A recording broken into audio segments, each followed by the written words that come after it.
just launched the Sundance boots. If you have no idea what a Packer boot is, go watch the video we just launched releasing these, because it's one of the coolest and oldest but forgotten stories of the American West. And these boots have been made in a similar way by whites for like 100 years. So check them out below. Get yourself a pair of Sundance boots. This is a personal unboxing of just some late night shopping and a little research, because you know we're designing that sneaker last based off the Munson last. And so, you know, it's like, what would that look, what would we put that on? What would we want to build? Like, what is my dream shoe? I love Converse. And I was just like looking at some of these really cool Japanese sneakers like Moonstar. And like, cause they have a bunch of really cool, we have them. And I'm gonna do like a Japanese sneaker series, or like I don't know, maybe not Japanese sneaker, maybe it's like vintage Americana sneakers or something. I'm pretty sure it's called Moonstar. Yeah, Moonstar. Vulcanized shoes that can only be produced in factories in Japan. The soles of the shoes produced by this method are supple and soft, durable and hard to break, and the beautiful silhouette can be maintained. And they have like basically military style sneakers, but for like casual wear. I want to show you like the toe bumper. Yeah, see that? And it goes all the way to the toe. Then we've got one of these as well. Just like way over the top overlays. It's kind of like a rain shoe, is what I'm guessing. Just super cool overlays, chunky vulcanized construction. I love them. And like if I was to make a sneaker, that's kind of the vibe I would go for. I like canvas. That's like why we do the sock eaters. I like the vulcanized old school construction. Even though vulcanized construction is like probably the least durable way of making a sneaker, I still love it. It's just cool and vintage. But they're pricey. It's like $240 for a pair of those. You know, it's like how much a pair of Converse? Like $60. So it's literally 4 times the price of a pair of Converse. But they're cool. And the real reason I started like on this path of thinking about these different shoes is because we've been working on a little collaboration with a professional skater, Jamie Thomas, on his brand called Warsaw.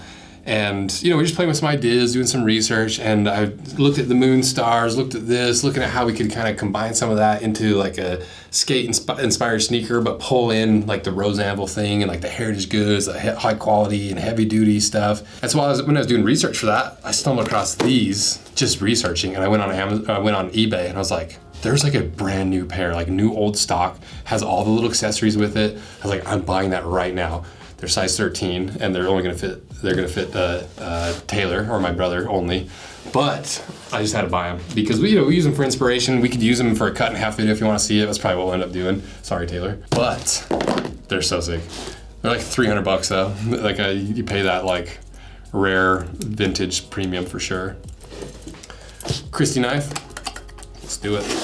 Doing it from the bottom up because I actually did tape the top this time, but the seller's information's on it, so better not show the seller's information. It's a bakery of all things too.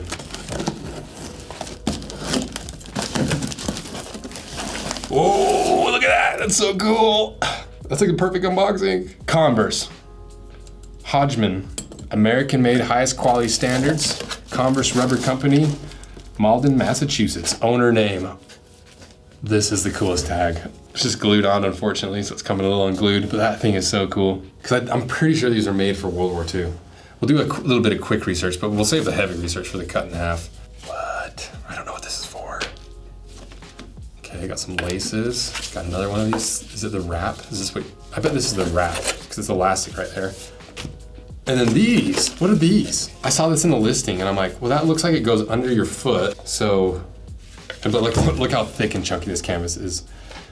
It's not even canvas, it's strap, actually. It's cotton strap that's just sewn together right there. Eyelets in it. So I don't know what these are for. I have to do a little research and experimenting to see. So they either like go over the boot or they go in, they have to go over, right? Yeah, I bet it goes over to maybe give some extra stability, because this has to go underneath your arch, underneath the heel, and this does have a heel. So let's pull the shoes out actually. But look at these. These are so cool. I'm like dying over these. I love this right here. The big chunky vulcanized rubber, like heavily ribbed for your protection and durability. You know, so you've got that layer, you've got this toe layer, you've got the regular foxing around the other side, you got vent holes, all you Indy 4 guys that want vent holes, there you go, with a little mesh screen in there. And this looks like a kind of like a wader or like like a muck boot bottom almost. Oh, I wonder, do you think this is what they strap on like a more grippy outsole, like a pair of crampons or something? I wonder if that's what it is, because this for sure goes like this. It's got to go outside, right? And it's got to go around your ankle like that. So what is that for? What does it do? And then these have to be like the wraps around your legs, but I don't know what the functionality is. Oh, it's making me, I'm gonna have to sneeze. These things are dusty, like full of asbestos. These are all of our handmade wallets that we sew right here in the shop, cut out right here in the shop, and we don't use sewing machines. We do it the old school way with the saddle sewing technique that they use to make saddles instead of the sewing machine. It's one piece of thread, 2 needles, and weaving in and out of the thread all the various colors from tan, light brown, medium brown, dark brown, and black, but more importantly, the various wallets. So starting with the smallest and the first, the one that really launched the brand on Kickstarter, the Claude wallet, 2 pockets, 1 shorter pocket and a bigger pocket behind with the rolled edge so you can hold more cards. Same thing with the slim wallet, it's just a redesign of this. Same concept, 2 pockets, rolled edge for the bigger pocket.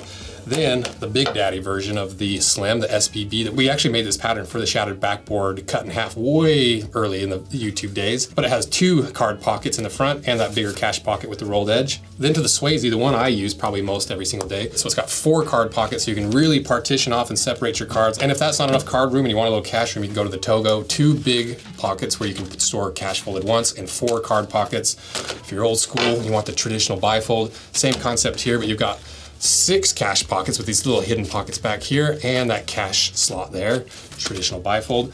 And the biggest daddy of them all, the travel wallet, a little spot for your boarding pass and your passport, your ID, all your credit cards, all the junk that you're gonna accumulate on the trip, even this little hidden pocket right there.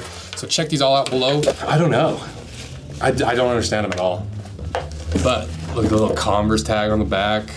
You know, it's completely unworn, for at least for the most part. I don't see any wear on these at all. You know, the rubber's cracking a little bit, but like, look how big the gusseted tongue is. Holy, look at the laces. It's even bigger than I thought. Big, chunky eyelets so you don't accidentally pull through. Oh my gosh, yeah, look how big that tongue is. It's literally like you could wrap it around the entire shoe. And then it goes all the way to the toe, so you have that lace-a toe kind of pattern. I wish I wouldn't have put them in such a tiny little box because it kind of prematurely bent the toe a little bit. No shank, clearly. Aren't these the coolest? Like, cause it's like a half boot, half Converse, because it's like a high top Converse put on a big aggressive sole with a heavy toe bumper on it, vulcanized construction, lined through the quarters. Let's see if it's lined through the toe. It does feel lined. I think it's lined. Size 13, made in the USA, B66. So I wonder if these were made in 1966. So I don't think they were specifically for World War II. I think they were getting developed during World War II or something. Integrated heel counter too. It's like a canvas lasting board. And then between, I don't know what's in between. I don't know how these are built, but I love them. Okay, let's see if we can do some research on them. Heddles has a little article about it from 2002. These are all a little different. Well, they're fairly similar. I don't see dates on the inside of these though. So all these were around 1945. Oh, the Real McCoy makes a pair too, looks like. The Real McCoy is like a Japanese brand. I think it's Japanese, and they make like reproductions of like really cool old Americana stuff, like Real McCoy's like jacket, a bunch of other really cool stuff, and they're very pricey. Red Cast Heritage makes them too. So there's so many cool options out there. Maybe I'll buy one of these for that series too. Wow, this pair's going for $600. I'm pretty sure I didn't pay $600. I hope I didn't. 1940s, World War II, but this is like their Amazon or eBay listing, so you never know. World War II, yeah, U.S. Jungle Converse boots. Oh, this says World War II jungle boots. Not. They are not jungle boots. Buyer beware. They are not jungle boots. Yeah, it's clear that they're not jungle boots. Ooh, look at those tall guys. Okay, so maybe they're not actual military boots. So they actually might not be military boots from one person's opinion on an old forum. Forums are always right too. They've never gotten anything wrong. 1940s Converse Lakestream wading boots, size 12, olive green, USA. So that's why it has a muck boot sole, actually. They probably are like, but they're not like waterproof. And this is very military. Like are these suspenders? What would these be? If this isn't military, then what are these for? Okay, so here's my listing that I bought. I probably should have read the listing before I bought them. I was excited, all right? Chuck Taylor fishing shoes. Okay, maybe not military. It doesn't really explain what everything is for. Wading shoes, fishing shoes. So let's see, vintage fishing shoes, Converse. Ooh, is this the original package? No, okay, it's different. I was like, dang, look at that. I don't know. There's not hardly any information on these. It's almost cooler that it's like they're for fishing instead of like military, because it's such a specific little niche product that is more like maybe more obscure and more original if we like pull some inspiration from these. Yeah, there's like no information on these at all. Made in 1947. So yeah, they're definitely made in the 40s or 50s. It seems like everyone's in agreement that they're from that era. Converse Lakestream Fishing Wading Boots. That's gotta be what it is. Converse Lakestreams. Oh, the word Hodgman. So I need to search that word Hodgman. Okay, let's look up Hodgman waders. How does Hodgman not have a website? There's like Hodgman products, but I don't see Hodgman on these. So I wonder if this is like something that, these have to be the wader straps, right?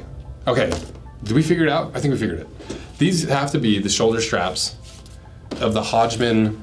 No, because it says Hodgman and Converse. So okay, here's my guess. These are either from a different product, but they're for sure the straps to the waders, because they're, waders go up pretty high. Yeah, okay, so these are wader straps for sure, but they also have Converse names on them, Converse name. So we're missing the gaiters. But then how would do these go inside the gaiters? Gators? My waders? I meant waders. Waders?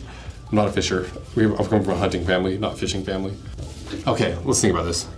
So if you have waders on, they're going to cover the shoes. So what would you need? Why would you need to tie these to? Okay, here it is. I think this is what it must be. You must have waders, and then these go inside the waders. But to get no, because you want the traction, wouldn't you? Okay, here's my best guess. You got a pair of waders. These are the straps for the waders. You put your shoes in the waders. These over top of the waders and the shoes, so you can tie your shoes. Put the waders over top, and this slips over top of the waders and the shoes, and pulls them together, or like ties them together and holds them tight. That's got to be it, right? So what if I search? What if I search Converse Hodgman waders? We're breaking new ground today, because there's no information on these on the internet anywhere. Oh, I remember the Hodgman logo actually. My dad had a pair of waders. He didn't buy them for fishing. He bought them because he's a big coyote hunter, and they wanted him and his cousin, my Uncle Kyle, essentially. They're like, instead of getting a boat across streams, let's buy some waders. We'll just walk across with our guns over our head. And I think they did it once, and Kyle fell in. So like, okay, never mind. Okay, we're getting close. Okay, what's this? Converse fishing waders. Okay, yep, we're close. I'm looking at the straps here. Yep, those are the right ones. Okay, then they're big rubber boots on the bottom. But why would you want an extra pair of shoes on the inside? That's the part that doesn't make sense. Like, why would you need a pair of shoes on the inside and on the outside? I have no idea. I have no idea what these are. They've got to be two separate things, right? Because you wouldn't. But they say these are like fishing shoes. Vintage Converse Hodgman waders sneakers. Okay, this is an old Converse Hodgman advertisement. Because these look like they. Oh, look here. Look close. He's got the waders under his shoes, because you can see the shoes right there. And you have like the actual like tall boots. Okay, boot foot waders, identically the same construction as stocking foot service waders, except the sturdy, comfortable rubber boots replace the stocking feet. Both are vulcanized to legs of waders. That seems like their boots are built in.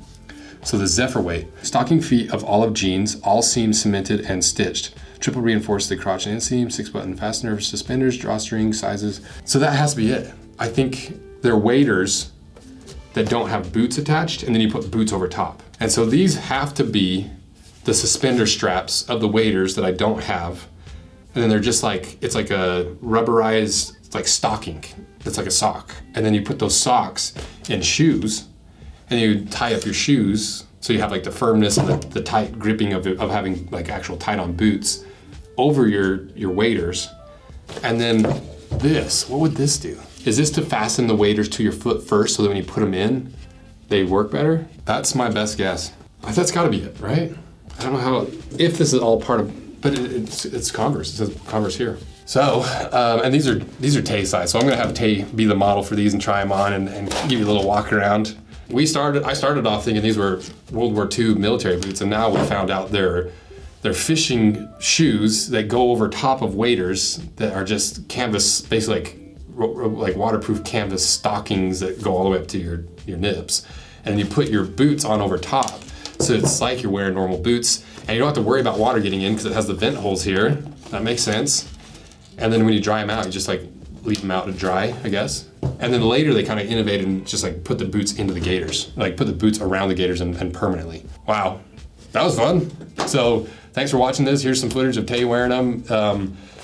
If you have any other like this kind of sneaker you want us to cut apart, let me know, because I love this kind of sneaker. You know, this is like when like sneakers weren't just for, because at the time the Converse were basketball shoes, and they took the basketball shoes and applied that technology to other industries, other aspects like fishing, like war boots, like jungle. It's a cool way of showing how innovation, regardless of the time, gets put in several different industries and applied to several different industries. Even for us in 2025, thinking, oh, it's just an old vulcanized rubber and canvas sneaker. But at the time, it's like cutting edge technology. It's vulcanized. It's not like leather. It's not going to break down. It's more grippy than leather. It's lighter than hobnails. You know, it's like this was like cutting edge technology.